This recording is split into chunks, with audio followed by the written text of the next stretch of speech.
దయచేసిన దాంట్లో తల్లి చేసిన దాంట్లో నుంచి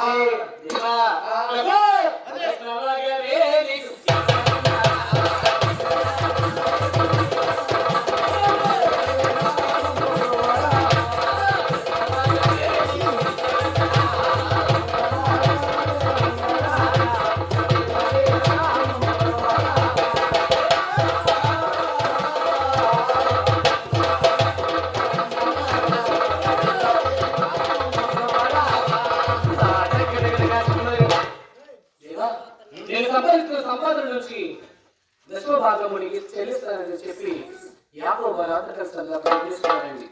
ఒక రాత్రి తీసుకొని రాత్రి తలగా పెట్టుకొని నిద్రపోతున్నాడు యాకోబు. నిద్రపోతున్నాడు యాకోబుకి చక్కని దైవదర్శనం కలిగింది. చక్కని దైవదర్శనం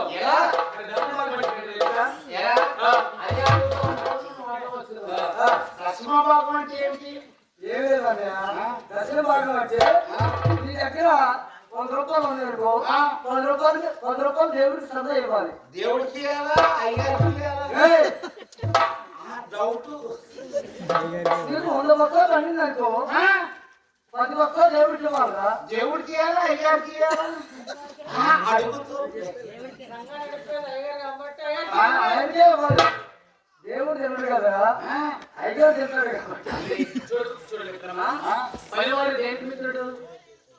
జీతానికి పోతుడుగా. అట్లాగే దేవుడు ఇక్కడ సంఘాలు నడిపించారు కాబట్టి దేవుడు కొంతమంది ఎన్నుకుంటాడు కాబట్టి దాని ద్వారా తన సేవ కొనసాగిస్తాడు. అందుకని మన కృతజ్ఞత కానుకగా మనం 5 సంఘా వేస్తాము. అవును. ఇప్పుడు దశమ భాగం అంటే 100 సంపాదిస్తే 1000 రూపాయలు సంపాదిస్తే, ఒకవేళ నువ్వు 1000 రూపాయలు సంపాదిస్తున్నావు అనుకో, 100 రూపాయలు దేవుడికి ఇవ్వాలి. అది నువ్వు ఉద్యోగవంతుడు, ఏ వ్యాపారస్తుడు ఈ నెలకు 10,000 వస్తున్నాయి అనుకో, అందులో 1000 రూపాయలు దేవుడికి ఇవ్వాలి. అలాగే కాదు, నువ్వు ఒక వ్యవసాయదారుడి, నువ్వు ఎక్కడైనా పంట పనులు వేస్తావు, నీకు 10 బస్తాలు ధాన్యం పండింది అనుకో, 1 బస్తా దేవుడికి ఇవ్వాలి. దీనే దశమ భాగము అంటారు. మన సెమీకృష్ణ పెట్టారు మా ఊరు. బాగా ఇచ్చిన వాటిగా మేము నువ్వే నాటిగా బాగా ఇచ్చింది.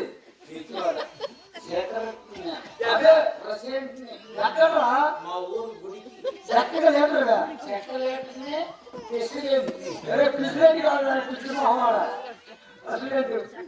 అదే అప్పు చెప్పారు.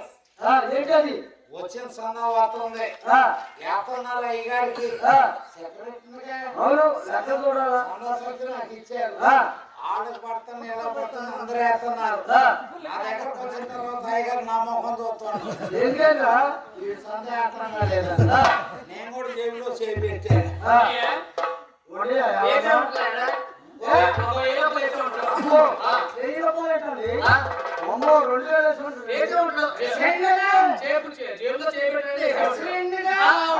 అందులో చెట్లు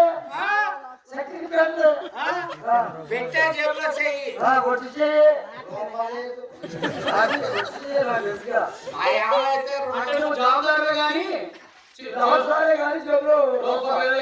లేదు, సంధి తీసుకొని వస్తున్నా. అయ్యగారి దగ్గరకు వచ్చా, ఏకపోతే బాగోదని జేబులో ఉన్న చెయ్యి బయటికి తీసే. నీకేం తెలుసురా? నేను ఎండిపోయి ఎటు వచ్చినా 1000, 400, 3000, 4000 రూపాయలు జేబులో చేపెట్టుకొని తిరుగుతాను. నీ జేబులో పావుతుందని మాకు తెలుసులే కానీ నాకు నీ జేబులో పాలు ఇప్పుడు గతపడుతున్నావు. చక్కగా అక్కడ బయటికి రాసావు ఖాళీ.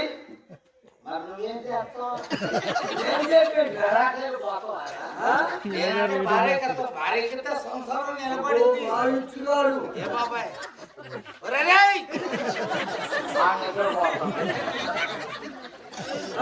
భార్యకిత సంసారం నిలబడిద్దని ఉండేటప్పుడు భార్యకి ఇచ్చా. వచ్చిండు అయ్యగారు, సంచి పట్టుకున్నా, జేబులో చేపెట్టా. వీడు ఏస్తున్నా లేదని చూస్తుండో నేను కూడా జిట్టుగా నిలబడాలి. వేసినట్టు తీసినట్టు ఉండాలిగా. జేబులో నుండి తీసే చెయ్యి సంచులో పెట్టా. చేతి కన్నంత లాగే ఊరికి చేయడానికి పచ్చవాటం వచ్చాడు ఇది చెయ్యని తెలిసాను దేవుడు సొమ్ము తగిలించినవాడా అయ్యారు వచ్చిందా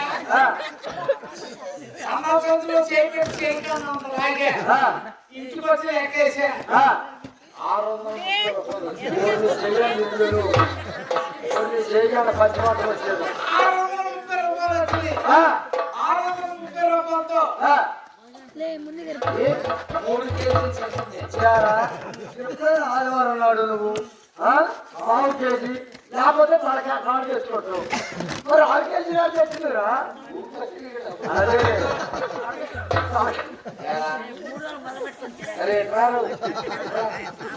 ఏం చేస్తానేమో కాదురా ఏం చేస్తానేమో కాదురా చికెన్ షాప్కి వెళ్ళిననుకో ఎప్పుడైనా 1/2 కేజీ మాత్రం తీసుకున్నావు అది సాక్షిగా దేవుడు అనుకుంటే తలకాయ కాడు తీసుకొచ్చి పులుసు పెట్టుకోవచ్చు అలకా కాళ్ళలో ఉన్న రుచి మాత్రం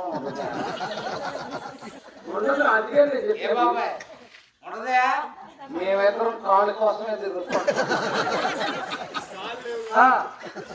కోడి కాళ్ళ కోసం అదేనా ఆ కాళ్ళు వ్యాపారం ఆ కాళ్ళ కోసం తిరుగుతాం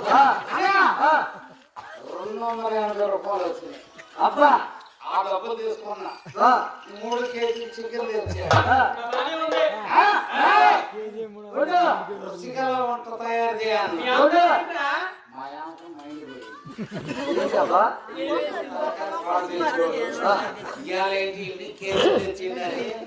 దానికి మైండ్ పోయింది సరే అని చెప్పు వచ్చింది కానీ ఇది రుచికర వంట తయారు చేసింది అబ్బా నాకు ఇద్దరు పిల్లలు ఇద్దరు మాకు పిల్లలు మొదలేనా ఆడవాళ్ళకి అందేనా చూసి ఆడవాళ్ళు చేయాలి అందరూ కూడా ఒక ఆడది పెట్టుకో నేను అందరూ కూడా ఒక స్త్రీని నువ్వు పెళ్లి చేసుకున్న ఒక స్త్రీని నీ తోడ పుట్టిన ఒక స్త్రీని ఆడు దొరక్క ఆడు దొరక్క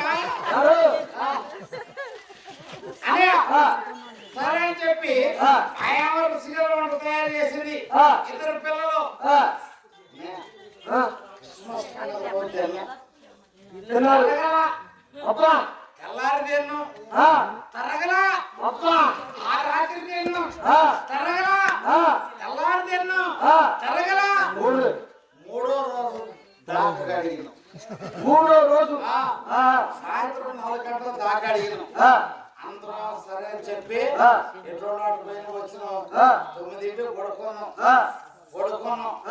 మంచి కుర్ర పెట్టి నిద్రపోతున్నాం మంచి కుర్ర పెట్టి నిద్రపోతున్నాం 12 గంటల టైంలో చెన్నోడు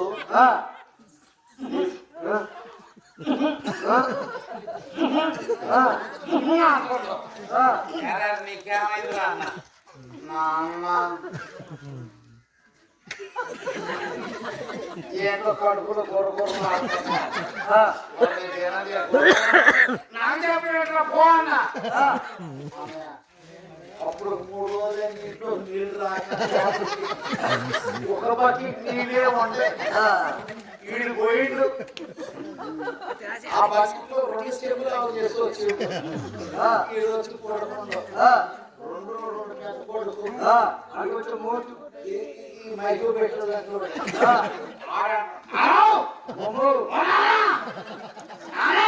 ఏంటా కడుపులేంటో చెన్నోడు పోయేసి పోయినా వీడు మోటు ఈడ ఒక చెంతో వచ్చిండు ఈడు పోయి 3 చెంబులు అందులో ఒక చెంబే ఇంట్లో చెరుకున్నారే మిగిలింది కొడుకున్నా 11 అయింది 12 అయింది అయింది 3 అయింది అబ్బా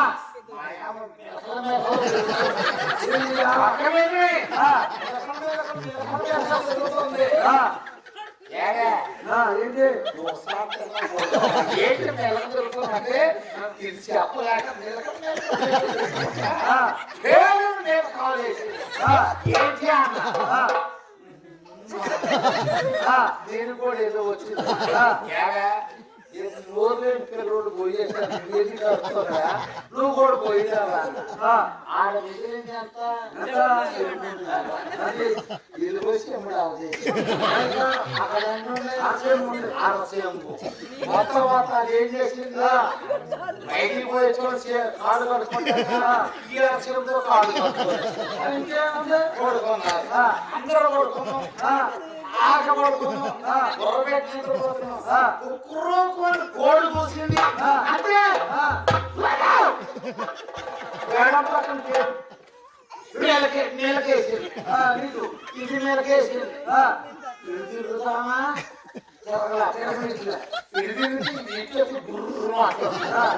ఏం చేయాలో లేరట్లా ఏం లేరుతామా లేకపోతే అట్లా ఆ యావ దగ్గరికి వెళ్ళా మా సుఖాలు కూకున్నా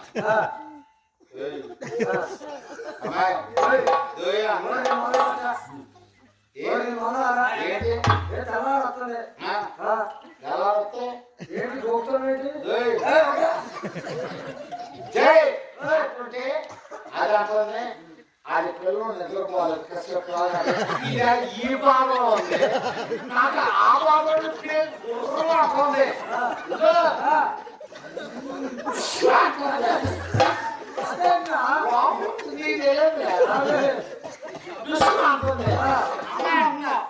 ఇద్దరు పిల్లలు వెళ్ళొచ్చారు నేను వెళ్ళొచ్చా నువ్వు కూడా వెళ్ళరా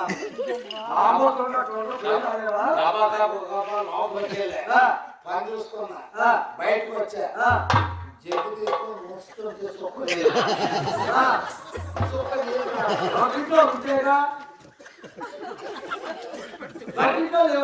నేనేం చేయాలి ఎటు పోవాలా ఆడలేవా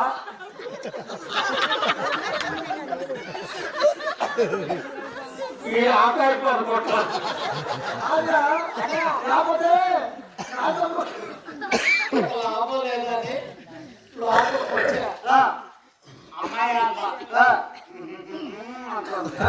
అబ్బాయి లాభం లేదని ఇద్దరు పిల్లల్ని మా యావని తీసుకొని చెరువు కట్టుకెళ్ళి మా యావని తీసుకొని చెరువు కట్టుకెళ్ళి పెద్ద పిల్లలు పని చూసుకొని రావటం చిన్న పిల్లలు నీరు పోయటం అట్లా చూసుకోవడం మా యావ పోయి రావటం నీరు పోయటం దాని పని చూసుకొని పోవడం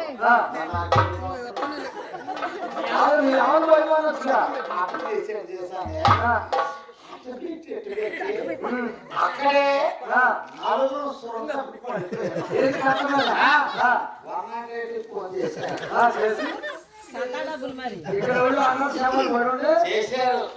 ఇక్కడ ఎవరో నలుగురు అనాథ సేవలు పడిపోయారు ఇస్లాంపేట వచ్చారు విజయవాడ రాశారు గుంటూరు రాశారు హైదరాబాద్ అక్కడ తీసుకుపోతే నలుగురు మీద 14,000 అసలు నువ్వు తీసుకున్నట్టు 390 రూపాయలు 390 రూపాయలు తీసా ఎక్కడ ఉంటే లేకపోతే మావి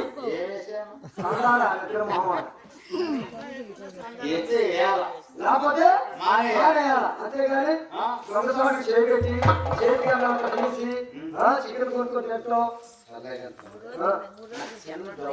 ఏంటి అది డౌట్ 390 రూపాయలు తీసుకున్నందుకే మాకు 14,000 రూపాయలు అయింది వీళ్ళందరూ సొమ్ము 5,000